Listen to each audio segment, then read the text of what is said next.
May 26, 1940. You're a British soldier trapped on the beaches of Dunkirk. German artillery pounds the sand around you. Stukas scream overhead. Behind you, the English Channel stretches endlessly into the darkness. Ahead of you, 3 German army groups are closing in for the kill. You're one of 400,000 Allied troops with nowhere to run. The largest evacuation in military history has been underway for days, but it's failing. The Royal Navy can only rescue a few thousand men at a time. At this rate, 90% of the British Expeditionary Force will be dead or captured within 48 hours. But then, in the span of a single night, everything changes.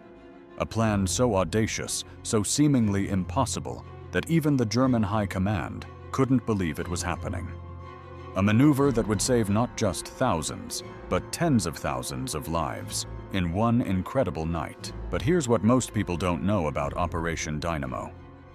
The genius wasn't in the big ships or the famous destroyers everyone talks about. The real breakthrough came from the most unlikely fleet ever assembled, and the man who thought of using them changed the course of World War II forever.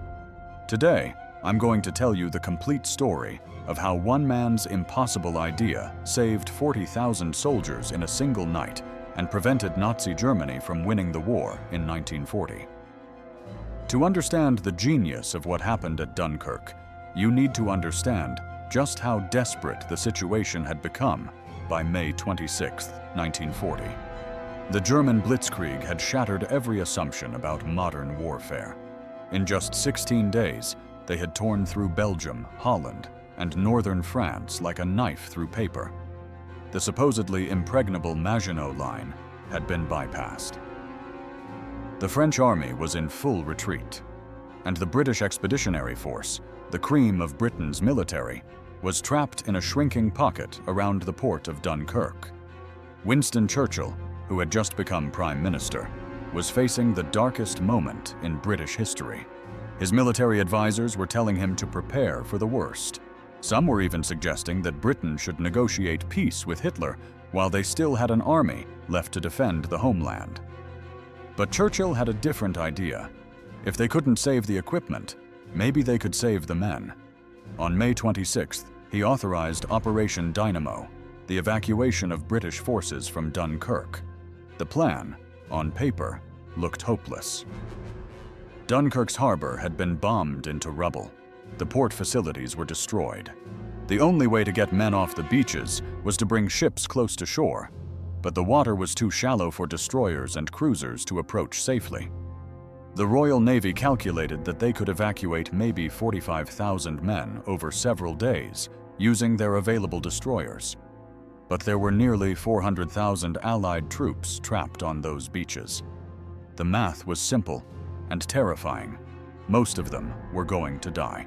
That's when Vice Admiral Bertram Ramsay, the man in charge of the evacuation, had an idea that seemed completely insane. What if they didn't just use military ships? What if they used every boat in southern England? Not just the big ones, not just the seaworthy ones. Every single boat that could float and carry men across the English Channel. Ramsay's staff thought he had lost his mind. Use civilian pleasure boats for a military evacuation. Send weekend sailors into a war zone? It was unprecedented. It was dangerous. It violated every principle of naval operations. But Ramsay understood something that his critics didn't. The shallow draft civilian boats could get close to the beaches where the big warships couldn't go. They could ferry men from the shore to the destroyers waiting in deeper water. It would turn the evacuation from a trickle into a flood. On the evening of May 26th, the BBC broadcast a coded message across southern England. The Admiralty have made an order requesting all owners of self-propelled pleasure craft between 30 and 100 feet in length to send all particulars to the Admiralty within 14 days. But they didn't have 14 days. They had hours. What happened next was one of the most remarkable displays of civilian courage in British history. Boat owners across southern England didn't wait for official orders. They didn't ask questions about insurance or compensation. They simply started their engines. and headed for Dunkirk. Fishing boats from Ramsgate, pleasure yachts from the Thames, river barges from London, even paddle steamers that normally carried tourists on holiday cruises. By the morning of May 27th, over 700 civilian vessels were heading across the English Channel toward the sound of German guns. But here's where Ramsay's genius really showed. He didn't just send them randomly. He organized them into a coordinated system that maximized their effectiveness. The larger civilian boats, the ones that could handle the open channel crossing, would go all the way to Dunkirk and bring men directly back to England. The smaller boats would work as ferries, shuttling soldiers from the beaches to the destroyers and cruisers waiting offshore. It was like creating an assembly line for human lives. The first night of the civilian boat operation, May 27th to 28th, was chaos. Boat owners who had never been in a war zone suddenly found themselves under artillery fire. Weekend sailors were navigating by the glow of burning oil tanks. Pleasure craft, designed for Sunday afternoon trips, were packed with wounded soldiers. Many of the civilian captains had no military training. They didn't know naval signals or military procedures. Some got lost in the smoke and darkness. Others broke down under the strain, but they kept coming. By the second day, something extraordinary was happening. The evacuation rate had increased dramatically. Instead of the few thousand men per day that the Royal Navy had predicted, they were now evacuating tens of thousands. The German High Command couldn't understand what was happening. Their intelligence reports showed that Dunkirk harbor was destroyed. Their air reconnaissance confirmed that only a handful of British destroyers were operating in the area. By all logic, the evacuation should have been a trickle. But the Germans were looking for big ships. They weren't expecting hundreds of small civilian boats operating in coordinated waves. And then came the night of May 30th to 31st, the night that changed everything. The weather was perfect, the sea was calm, and Ramsay's civilian boat fleet was operating at peak efficiency. What happened in those 12 hours of darkness was nothing short of miraculous. The small boats worked like a conveyor belt. They would beach themselves on the sand, load up with soldiers, ferry them to the destroyers, unload, and immediately return for more. Some boats made a dozen trips in a single night. The paddle steamer Medway Queen alone rescued 7,000 men in multiple trips. The yacht Sundowner, just 58 feet long, saved 130 soldiers. The fishing boat Tamzine brought back 600 men, despite being designed to carry maybe 20. But it wasn't just the numbers that made this night special. It was the coordination. Ramsay had positioned naval officers on the beaches to direct the civilian boats to where they were needed most. He had established communication systems so that boats could report their capacity and receive instructions. He had created refueling stations so that the smaller boats could make multiple trips without returning to England. For the first time since the evacuation began, the system was working exactly as designed. As dawn broke on May 31st, the impossible had happened. In a single night, the civilian boat fleet had evacuated over 40,000 soldiers from the beaches of Dunkirk. 40,000 men who had been facing death or capture 12 hours earlier were now safe on British soil. But the genius of Ramsay's maneuver went beyond just the numbers. By proving that the civilian boat concept worked, he had transformed the entire evacuation. Word spread quickly through the British maritime community. More boat owners volunteered. Better coordination systems were established. The evacuation rate continued to climb. Over the next 3 days, the civilian boats continued their work. By June 4th, when the last British soldier was evacuated from Dunkirk, over 338,000 Allied troops had been saved. Of those, nearly 200,000 were rescued by civilian boats, ordinary British citizens who had answered their country's call with nothing more than their small boats and extraordinary courage. The German reaction was one of complete disbelief. Field Marshal von Rundstedt later wrote, "We could not understand how the British managed to evacuate so many men. Our intelligence had completely failed to detect the scale of their civilian boat operation." Hitler himself was reportedly furious that so many British soldiers had escaped. He had expected to capture the entire British expeditionary force, which would have forced Britain to negotiate peace. Instead, those 338,000 men became the core of the British Army that would eventually return to France on D-Day. But the real genius of what happened at Dunkirk wasn't just military.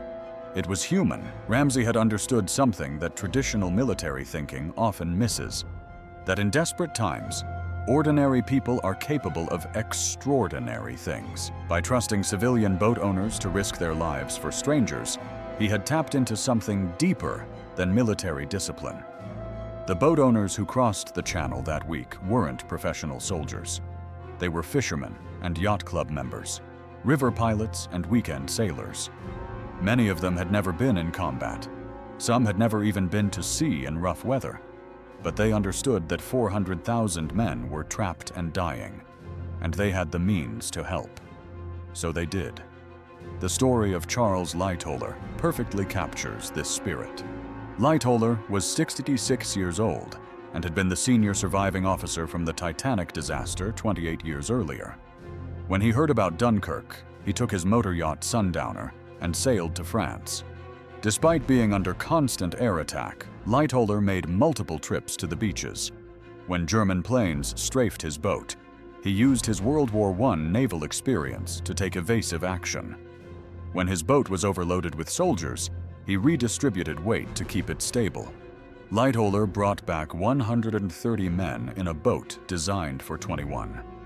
When asked later why he had risked his life, his answer was simple: they needed help, and I had a boat. That attitude, they needed help, and I had a boat, was repeated hundreds of times across the civilian fleet. The impact of that single night, May 30th to 31st, cannot be overstated. Those 40,000 men saved in 12 hours included some of Britain's most experienced officers and NCOs. They became the training cadre for the millions of soldiers who would be recruited over the next 4 years. They included engineers who would design the D-Day landing craft, intelligence officers who would plan the invasion of Europe, and commanders who would lead British forces to victory in North Africa and Italy. Without Ramsay's civilian boat maneuver, most of these men would have been killed or captured at Dunkirk. Britain would have been left virtually defenseless, with no experienced army to resist a German invasion. Churchill himself recognized this when he called Dunkirk a miracle of deliverance. But it wasn't really a miracle. It was the result of one man's willingness to think outside conventional military doctrine and trust ordinary citizens to do extraordinary things. Today, many of the civilian boats that participated in the Dunkirk evacuation are still preserved in British maritime museums. The Medway Queen, which saved 7,000 men, has been restored and serves as a floating memorial. The Tamzine still operates as a fishing boat from the same harbor she left in 1940.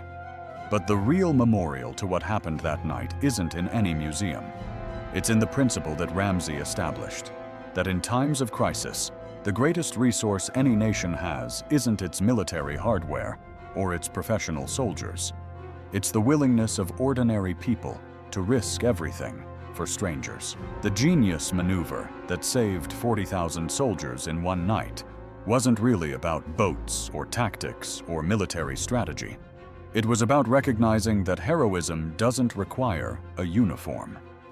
Sometimes the greatest military victories are won by people who never intended to be soldiers at all. Vice Admiral Ramsay understood this. The civilian boat owners who answered his call understood this. And because they did, 338,000 men lived to fight another day. The war was far from over in June 1940. Britain would endure the Blitz, fight in North Africa, and eventually launch the largest seaborne invasion in history.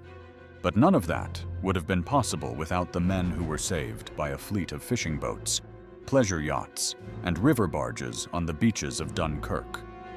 The genius maneuver that saved 40,000 soldiers in one night proved that sometimes the most powerful weapon in war isn't a tank or a plane or a battleship. Sometimes it's just the willingness of ordinary people to do what's right, even when it's dangerous, even when it's unprecedented, even when military experts say it can't be done. That's the real lesson of Dunkirk. That's the genius that changed the course of World War II. And that's why we still remember the little ships that saved an army. If you found this story as inspiring as I did, make sure to subscribe to the channel and check out the videos on your screen right now. Thanks for watching, and I'll see you in the next one.